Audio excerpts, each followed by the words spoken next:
Bismillah, wassalatu wassalamu ala rasulillah.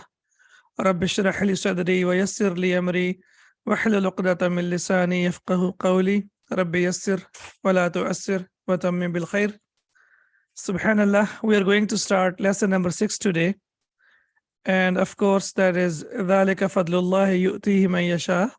That is only the mercy of Allah subhanahu wa ta'ala that we have reached at this level. And inshallah, we will continue learning. In this lesson, we are going to learn about feminine, al-mu'annath, and ismul ishara lil qarib. We have learned hada, that means this, and we know that it is used for masculine. And in this lesson, inshallah, we are going to learn about hadihi, which is used for feminine and has the same meaning. It means this, but it is used for feminine. So when we have a nominal sentence and we want to say this is a boy, we say hadha waladun. And when we want to say this is the girl, now we can see that the gender has changed. So that's why we have to use hadihi. So it will be hadihi bintun. So for a boy, we say hadha waladun. And for a girl, we say hadihi bintun. Now we remember that when we started our journey of learning like the basic concepts, we started with the 4 properties of the noun. We started with capacity, that a noun can be indefinite, nakira, or definite marifa. Similarly, we have learned that a noun can be masculine or feminine. So there are only 2 genders in Arabic, and we have learned in detail. And inshallah, in the beginning of each lesson, we will have a brief, background of what we have learned so that we get used to it. So only 2 genders, al-madhakkaru, which is called masculine, and then we have al-mu'annathu, which is called feminine. So it is called gender or al-jins. Now we have learned already that every noun in Arabic is masculine. So that means if every noun is masculine, so that means we don't need to bother about it. The only thing that we need to focus on is the feminine, right? So the first thing that we have learned already is the real gender, al-mu'annath al-haqiqi. And what is that, the real gender? That it has a female counterpart, and it is for like humans and animals. For example, we say abun, a father, and the female counterpart for abun is ummun, a mother, ibnun, a son, and ibnatun, a daughter, hisanun, a horse, and farasun, a mare. So that's number 1 that we have learned already. So what we will do now, inshallah, whatever we keep on learning, we will add it to the list so that we can complete our list and we can complete everything about al-mu'annath or about feminine. The second one that we learned was that words that end with a rounded ta or atta al-marbuta, they are also feminine. For example, salatun, a prayer, or so basically prayer, jannatun, paradise, zakatun, charity, ummatun, a nation, and baqaratun, a cow. And exceptions are always there, that some words they end with ta marbuta, but they can be masculine. For example, khalifatun, usamatu, and hamzatu. And we know that inshallah with the passage of time, we will learn more about it, like why it happens. We know that like Hamza and Osama, they are the masculine names, so that's why they cannot be feminine. And inshallah about Khalifatun, when we proceed further, we will learn more about it. In today's lesson, part number 3, that we are going to learn that human body parts that are in pairs, they are feminine. So the human body parts that are in pairs, they are feminine. Number 1 is the real gender. Number 2, the nouns that end with atta al-marbuta. And number 3, as we can see over here, this is the addition to our list, that the body parts that are in pairs. For example, yadun, hand, and of course we have 2 hands. So because it is in pair, that's why in Arabic it is feminine. It will be al-mu'annathu. Similarly, aynun, we have 2 eyes, aynan, so that's why it is also feminine. Rijlun and rijlani, we have 2 legs, and that's why they are feminine. And udhunun, ear, is also feminine, and 2 will be udhanani. Now please remember, whether we use it as singular or we use it as dual, it will be feminine. For example, yadun means a hand, right? Yadun means a hand, and yadani means two hands. So whether we talk about one hand or two hands, and they will be feminine in Arabic. Yadun is feminine, Ainun is feminine, Rijlun is feminine, Udhunun is feminine, and inshallah, when we learn more about the rest of the body parts, we will come to know that whether they are masculine or feminine. If they are not in pairs, that means they are masculine. For example, Ra'sun, head, so this is masculine. Anfun, nose, it is masculine. Famun, mouth, it is masculine. And similarly, Wajhun is also masculine. Al-Madhakkaru, because it is singular. So all the body parts that are single, they are masculine, and all the body parts that are dual, or that are in pairs, I should say, and they are feminine in Arabic language. So this is the addition to the list. That is the third point that we need to know about feminine. Now, how to make feminine from some nouns? It's very simple, to be honest, how to make feminine from some nouns or from some adjectives. So basically what we do, for example, we say we have a masculine noun. For example, we have mudarrisun, that means a teacher. Mudarrisun is teacher. And if you want to make feminine, what we will do, we will add ta marbuta to that, and it becomes mudarrisatun. So what we have to add only ta marbuta, and it becomes feminine. So mudarrisun is masculine, and when we add ta marbuta to that, it becomes feminine. One more thing that we need to remember: ta marbuta, or the rounded ta, always takes a fatha before it. Again, ta marbuta always takes a fatha before it. There can never be a dhamma or kasra before it. So we need to remember this. Number one, when we add a ta marbuta to a noun, it changes from masculine to feminine. And number two, we have to put fatha before it. That is a must, because fatha and ta marbuta, they always come together, as we can see over here. So the tanween disappears. For example, it was mudarrisun. The tanween disappears, and we will replace it with fatha, and then we will add ta marbuta to that, and it becomes mudarrisatun. Similarly, talibun, and it becomes talibatun. And we can see again over here that we have to put fatha before it, and after that we have to add ta marbuta. Talibun, student, and female student will be talibatun. Similarly, we have walidun, father, and mother is walidatun. Also, we use the word ummun and also walidatun. And then we have ghazalun, and female will be ghazalatun. And similarly, we have kabirun, and the feminine will be kabiratun. Kabirun and kabiratun. So this is one of the ways of making feminine from masculine nouns or from masculine adjectives. And it's not like we can't really always put ta marbuta. It's not like with all the nouns, but majority of the nouns and adjectives, we have to only add ta marbuta, and before ta marbuta, we have to place fatha. Now, when we talk about al-jumlatul ismiya, nominal sentence, we know that mubtadaun and khabarun, it consists of how many parts? Two parts, subject and predicate. We have learned about mudhakkar, masculine, and we say Muhammadun talibun, subject, predicate. Al-kitabu jadidun, subject, predicate. Kitab is masculine, and jadidun is also masculine.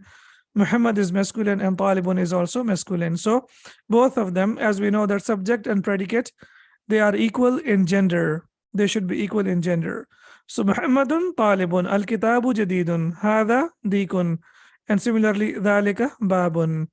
Now, when the gender changes, then we have to also change the subject and the predicate. They should change accordingly. So if the subject is feminine, for example, Fatimatu, then it has to be talibatun. So we have to make it feminine. Why we have to make it feminine? Because subject, mubtadaun, and khabar, predicate, they are equal in gender. So they should have the same gender. We cannot say Fatimatu talibun. That's not possible. That's not possible. So what we have to say? Fatimatu talibatun. Similarly, you want to say the car is new, as-sayyaratu jadidatun.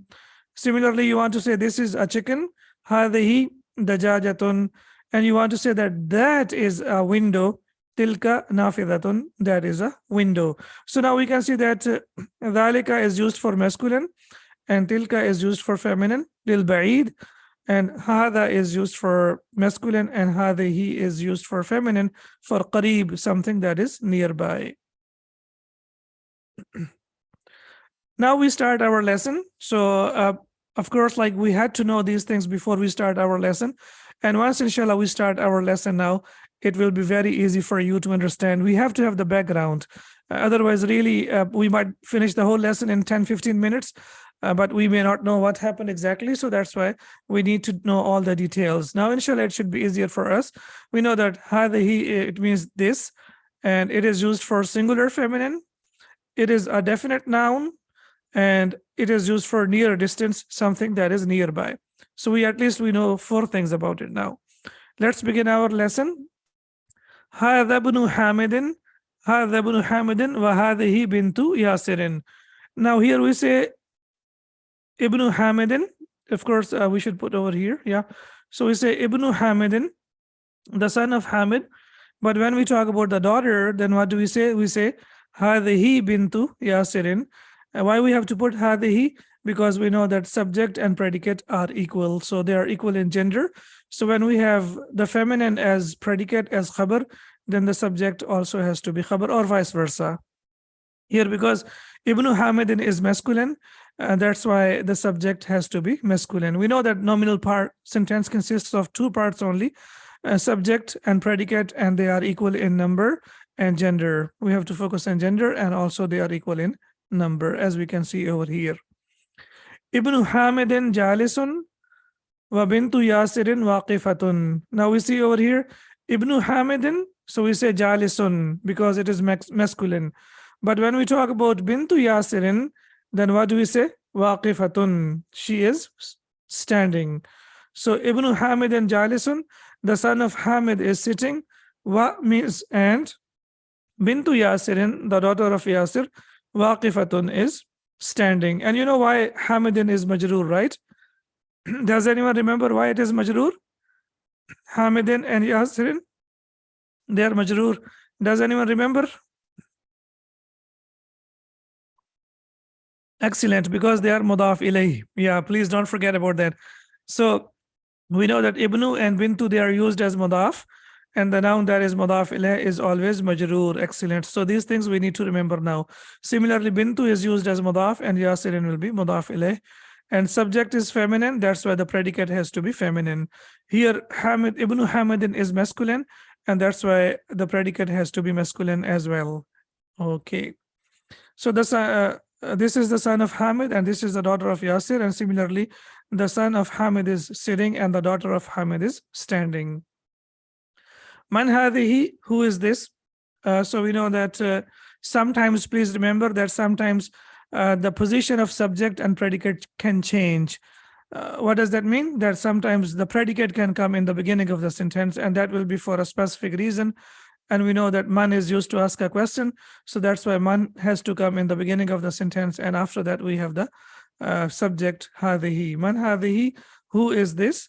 And we say hadihi ukhtul muhandasi. This is the daughter of an engineer. This is the sister of an engineer. هذه أخت المهندسي. This is the sister of an engineer. So we can see over here that هذه is subject. It is feminine. That's why the predicate has to be feminine as well. And please remember that when we talk about mudaf ilayh, we only take the first part. We don't talk about the second part. So we have to focus on ukht and not on muhandis, because ukht is feminine. So basically, this one, possessive phrase is combination of 2 words. It is combination of 2 words, but we will always go by the first word. Always by the first word. So basically, we have to focus on ukhtu. So we will say that here, ukht al-muhandasi is predicate, and this is feminine. Ahiya aydan muhandisatun. Now we have here is used to ask a question. Yeah, man hadihi, who is this? And this is sister of the engineer. This is sister of the engineer. And أهي أيضا مهندسة, is she also an engineer? And please remember that أيضا means also. It means also, and it is always used like this. It always comes as mansub. It will come with fathatan. هي أيضا مهندسة.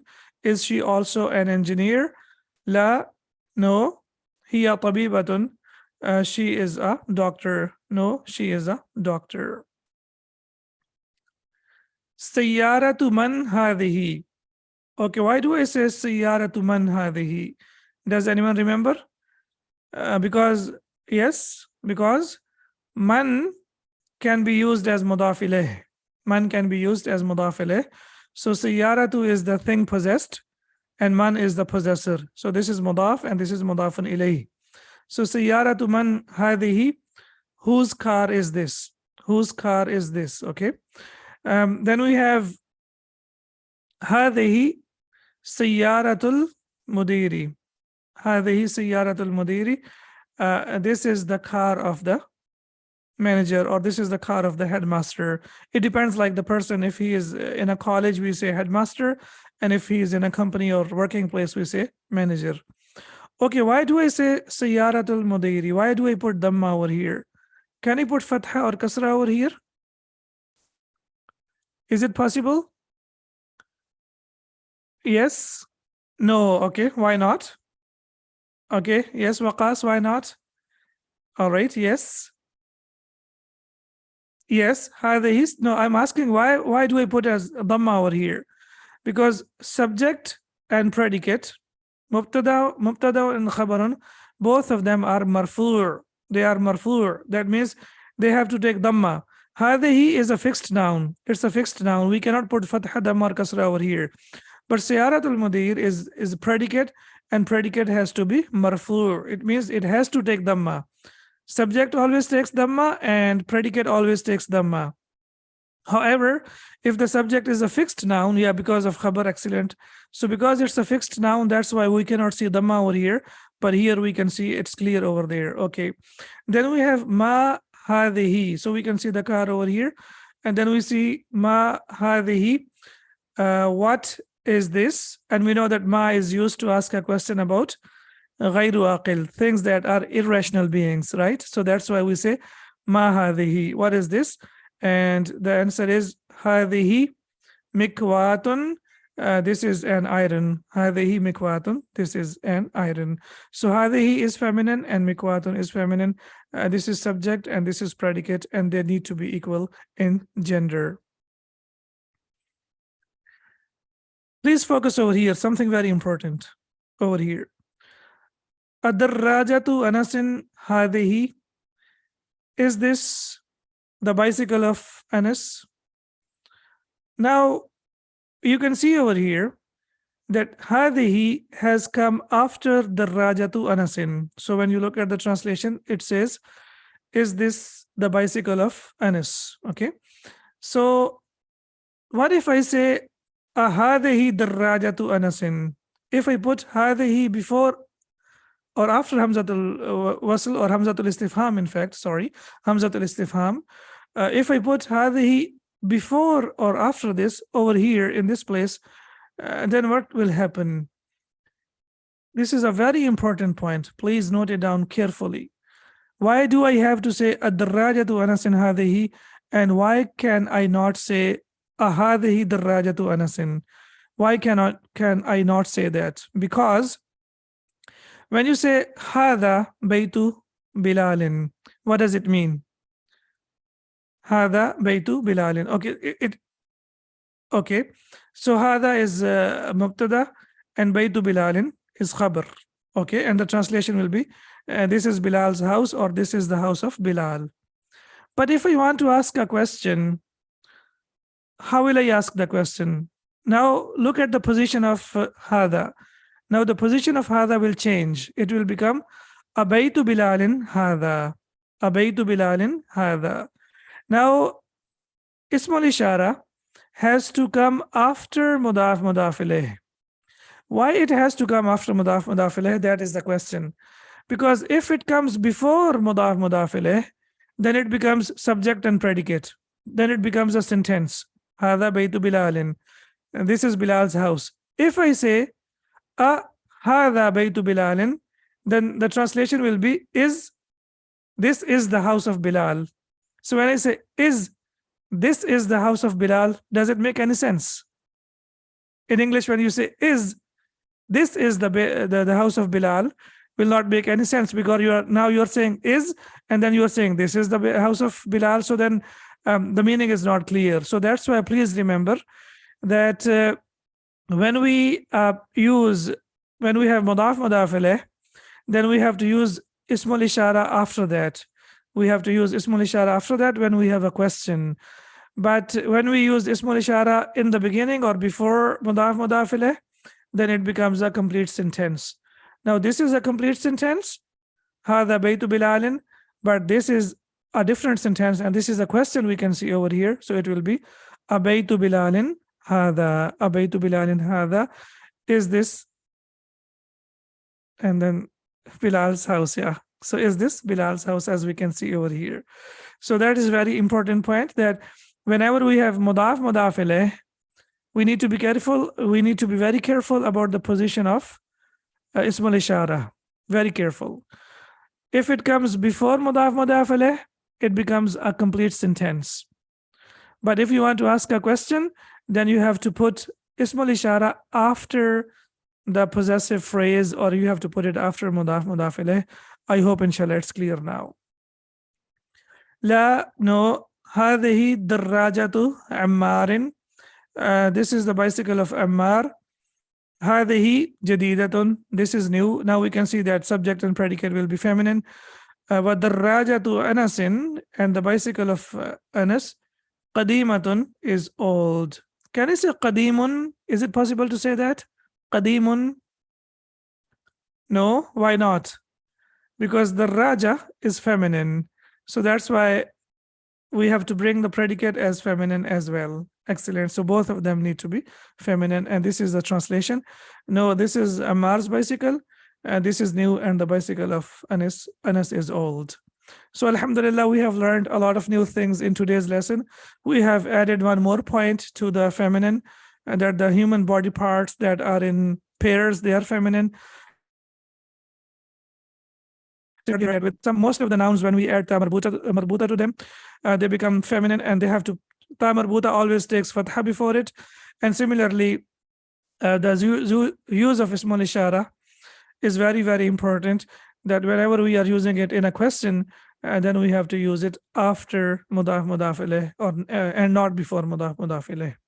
سبحانك اللهم وبحمدك أشهد أن لا إله إلا أنت أستغفرك وأتوب إليك. السلام عليكم ورحمة الله وبركاته.